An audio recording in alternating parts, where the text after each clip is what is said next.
hanging out Hosted by Mike, the Big perfect. Cheese. Hey, how are you? Yes, I'm fine. I'm more relaxed than in the past 2 years because I worked very hard on this album. I know it's been a few years in the making, and I remember before the last record came out, people were talking about that was going to be like Heresy 2, but it was a completely different record. This, Yeah, I guess this is a follow up in a way, but it's technically not really a follow up. I mean, it's a different story based on something that was made up compared to the first Heresy album. But what an yeah. amazing job you did on putting this together. Oh, thank you. That means a lot to me because I knew from the when I heard the songs in the instrumental version, I knew this will be something really good, and it depends on my vocals if I can hold the level with my vocals. But I think I did it very well, so I'm totally satisfied with the production, and yeah, let's see what's happened with the response. I'm sure it's going to be great. It's a really long record, like 70, 80 minutes long. I mean, it must have been challenging coming up with all of that music at one time. Yeah, yeah. It's yeah, when I start composing a new song, I don't look for how long this song will should be or will be. It comes just out of me the ideas, and so I had 13 titles. Peter Vogt, our lyricist, gave me 13 titles to make music for it, and so in the end, I saw, oh, this could be dangerous because now we are 75 minutes long, and yeah, it could come close to what you can put on a CD with 80 minutes, you know. But That's true. It worked. It worked. It, Yeah. it did. And you know, for people that know, Peter also wrote the lyrics for the first Heresy record, going way back now, back into Yeah. the 90s, 1990. Does he know, like, you know, your style and what you want? Because you write all the music for the band, and he comes in with the lyrics on that, and other people contribute to the lyrics in the band. Do they kind of have to know how to write for you and what you expect of them? Um, if I understood right, I didn't expected something to do another part of a Heresy record.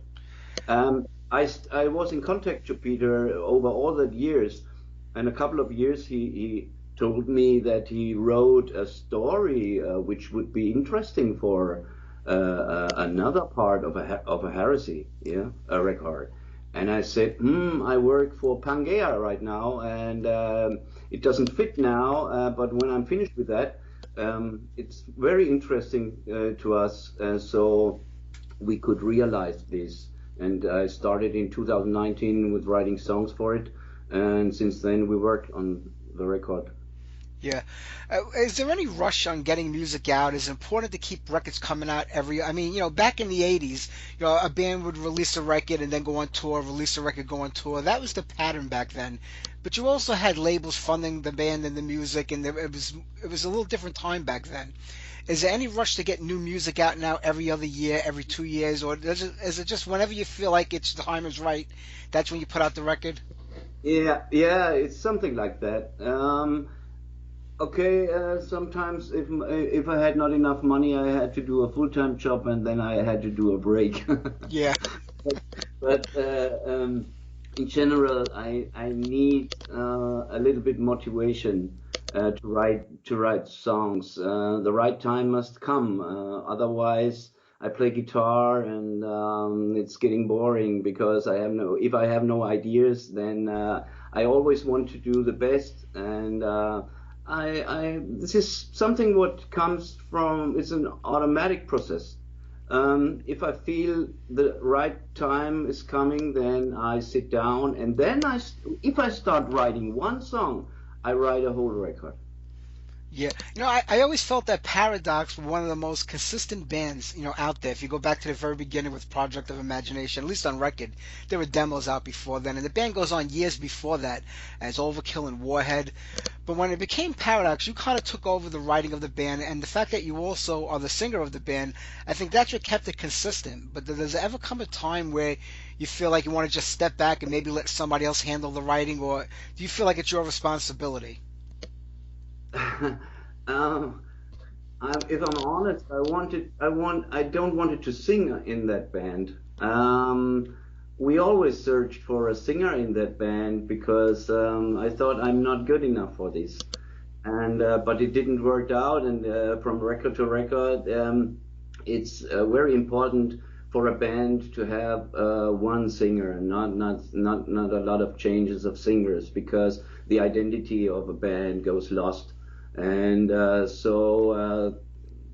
we had a lot of lineup changes, but I'm very happy that the singer and songwriter never changed over all that years. So it's not an ego. It's just we didn't found the right man for it. Yeah, no, I completely understand that. In a way, I'm glad that you didn't because I don't think Paradox would have been the same with another person singing those songs. And the Yeah. fact that you've kept it, it is consistent because, like it says, the singer is the voice of the band. He may not be the main namer in the band, but he is the voice of the band, and that's what Yeah, and that's what kept it going for you guys. yeah, and another reason, the fans don't want another singer in the band, and my voice is unique. It's not the best. I'm not the best singer, but I have a unique voice color, and it's really difficult to copy. Maybe you can compare my voice a little bit with Eric A.K. from Flotsam or Joey Belladonna from Anthrax, but no, I have my own color, and if I would change this in Paradox, I guess the fans would be disappointed about it. True. So you were saying that like when you write one song, you're gonna write the whole record. And when you're working on an album, especially like the new record, I mean, does it kind of come together in a natural process where all the songs kind of flow out from you one after the other? Or is there a lot of going back and forth? Because when you're writing on your own, you maybe don't have people to bounce ideas off of like with other band members. So does it take you longer to compose your music that way? Or because you've been doing it for so many decades now, it's just sort of natural to you? Yes, it's some kind of natural, and I knew I had to work 13 titles. I must do the music for, and so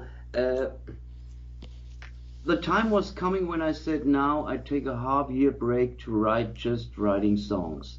And the other thing is when I start writing a song, I don't put just many parts together and connect these parts. I start writing a song from the beginning to the end. And when I finished the first song, then I have the mood, and then I'm in this flow where I can where many ideas are spreading out of me, and then I know I have one song. Now you need 12, and then I do the next song. You need 11. So you know, and it was a huge process. But I didn't make any break. I wrote all songs in 5 months, and so actually it's a double CD from this playing time. Yeah, it's a great album from start to finish. There's really not one bad song or filler on there. And also, Alex is on drums on this record.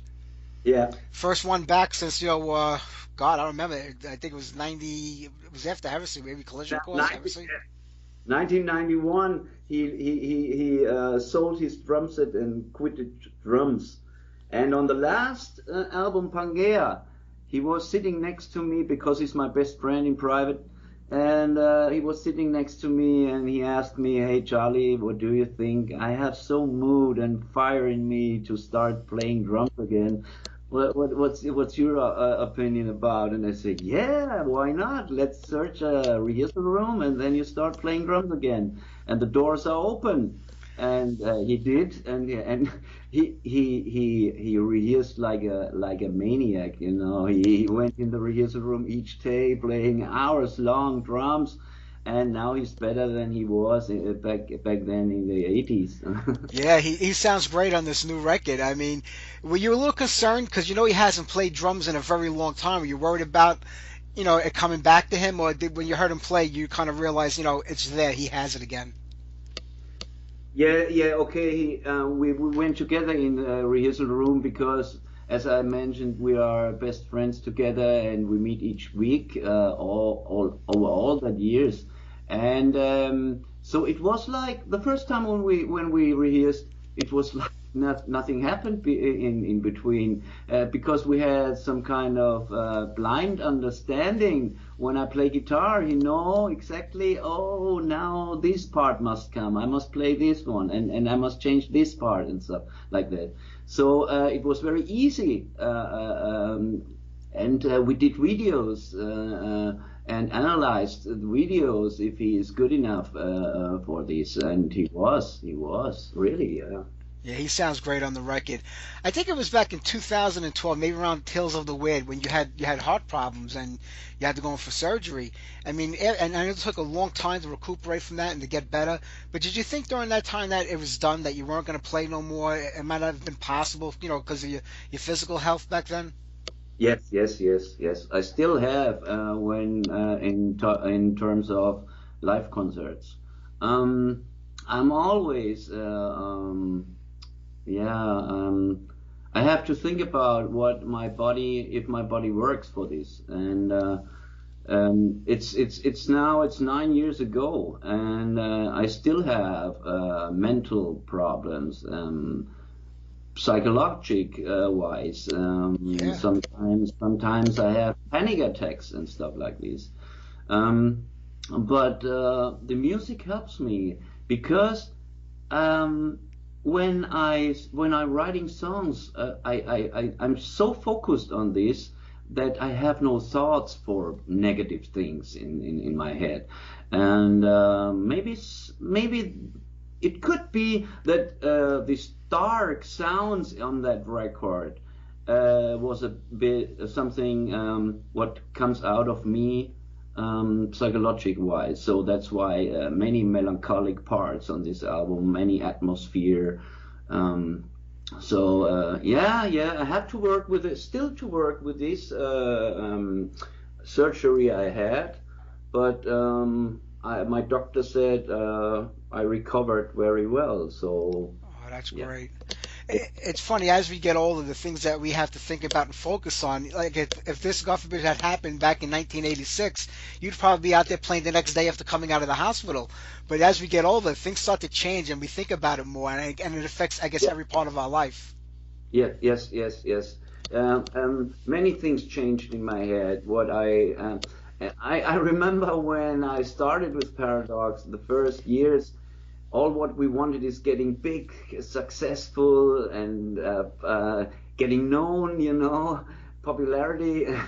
And now it's just passion. So I think different. I think different after this surgery. For me, it's not the biggest thing to be successful as we can. It's just I'm happy for everybody who listen to our music and say, "Hey, this sounds great." So this makes me happy. This means the most to me. That's so true. Tom, when you think about it, the band goes back to like 81 almost, maybe even 80. I'm not even sure. I don't remember if it was Maniac or Overkill that got started back then.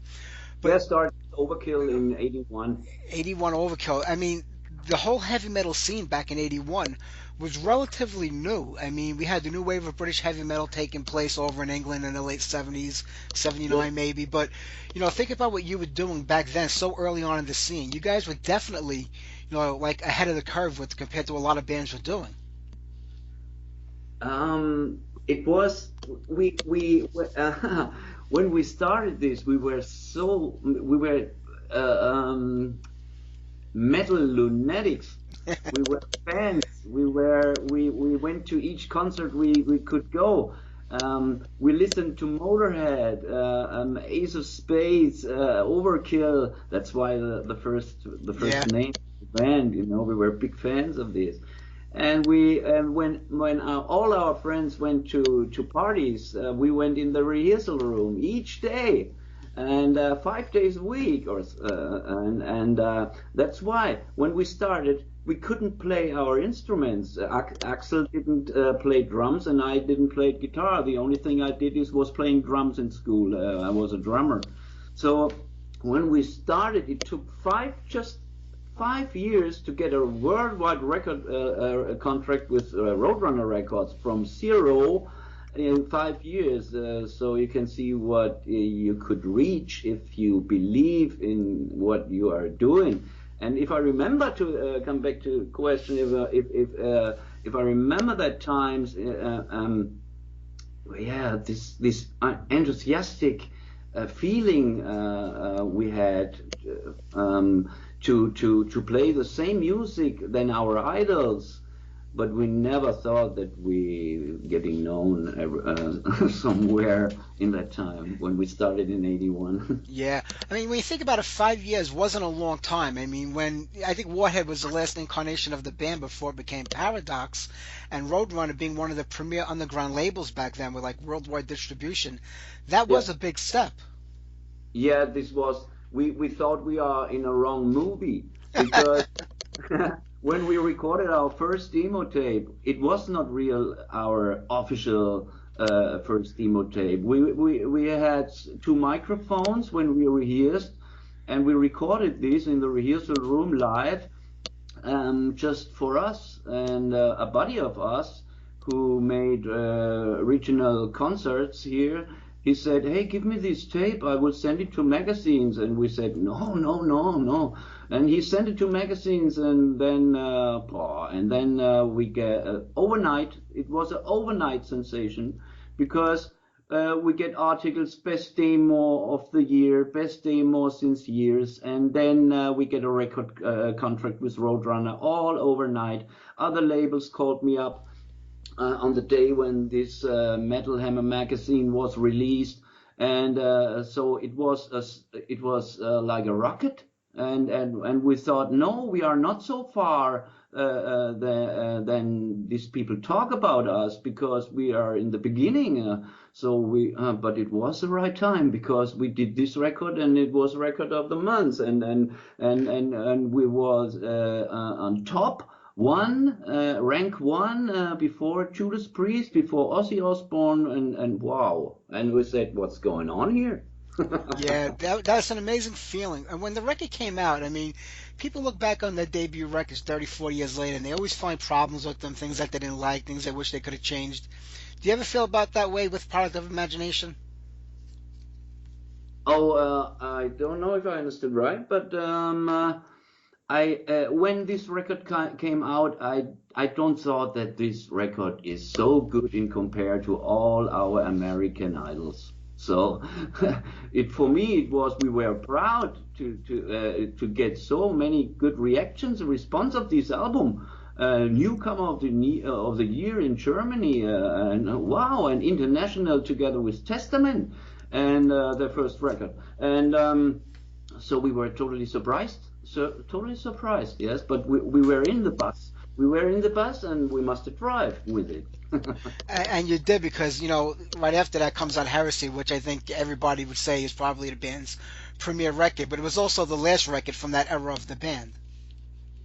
Yes, sadly true. And it was because Roadrunner Records it started that they was focused on the new grunge metal bands, and the new scene, the grunge scene came up, and they had no interest anymore in bands like Paradox or Toxic or something like that, and they dropped all of that bands to focus on the new style which was coming up.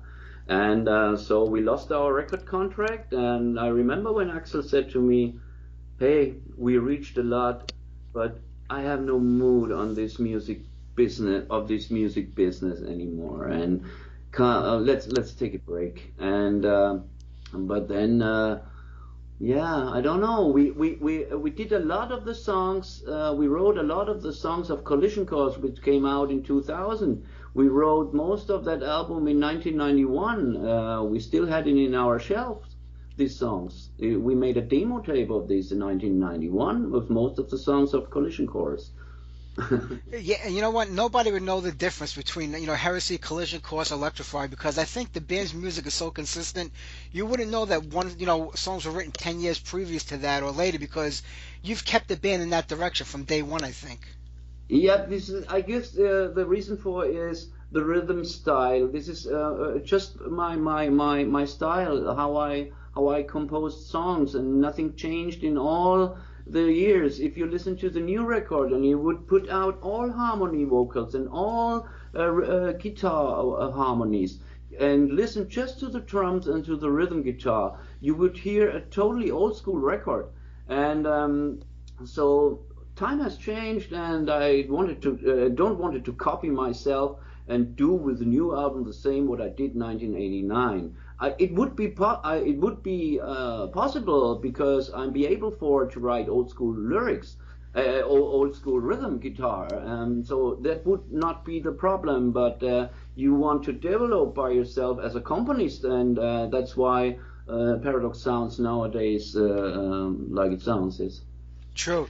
And another thing that I think changed a lot over the years was, back in the 80s, every band, no matter where they came from in the world, wanted to break big in America and the United Kingdom. They felt like that's where the market was. Where you go now 3 decades later, every band in America wants to come over to Europe, especially Germany, because they felt that, they kept heavy metal alive all these years when it kind of died out in other places of the world. And it seems Yeah. like Europe, and especially Germany these days, is the center of heavy metal.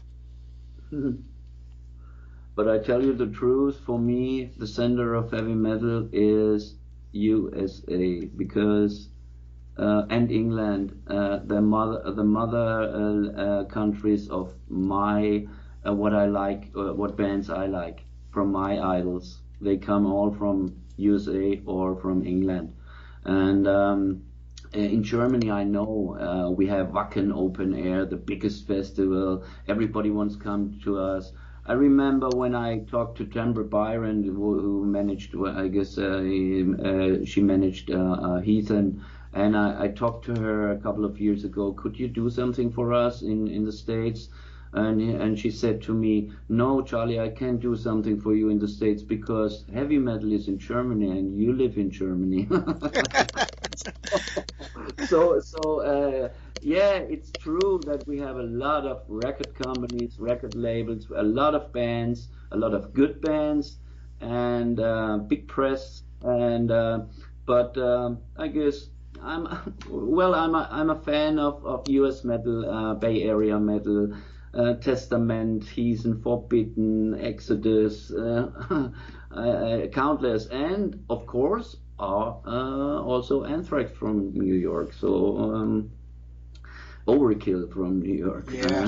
That bands I like, and because I was when I was in the mid '80s, so big fan from that bands. And yeah, True. okay, we have Creator. We have Creator. Creator is a very, very genius thrash metal band here in Oh, Germany. absolutely. Creator, Sodom, Destruction, those were the guys that, kind of got that going over there too with yourself, or for you guys in that Yeah, category. It's just, yeah.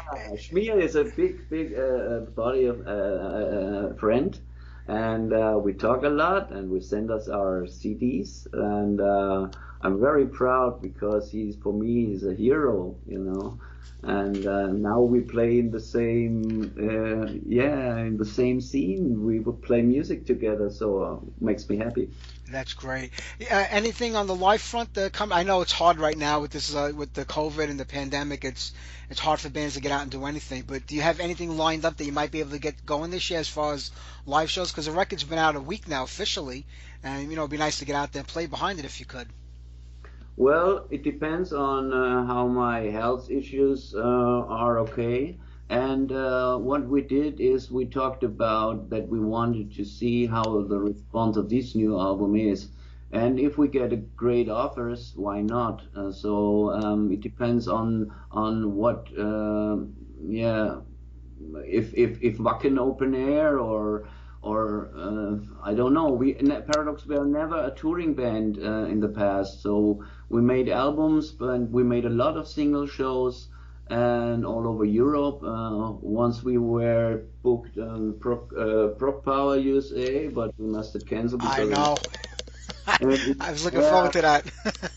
we must have canceled because of lineup changes, and I really love to do these, playing these great festivals. So it was chaos, and so I don't want to close out anything. It depends on the offer, what we get, and if the people want to see us. But what we don't do is doing big tours. I understand that completely. Charlie, I'm not going to keep. I know you have other interviews to do today.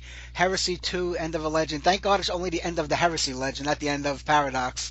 I mean, what a great job you did in this record. I mean, whoever Thank doesn't own this by now should be ordering it and picking it up. It's, I think, one of your finest records ever. Thank you, thank you. I agree with you. And what I would like to see is a box set from the first part and the new part. That would be great. That would be But fantastic. yeah, I don't know if that is possible, but maybe we're working for you. I'll start writing letters to the record company asking for it. I'll put different names on there. Maybe they'll do it. Oh yeah, thank you. All right, Charlie. Take care. You have a great night, my friend. Yeah, yeah, and I greet all the fans. Yeah, horns up. Bye bye, and thank Bye. you. Take care, Charlie. Thank you. Bye bye. Bye.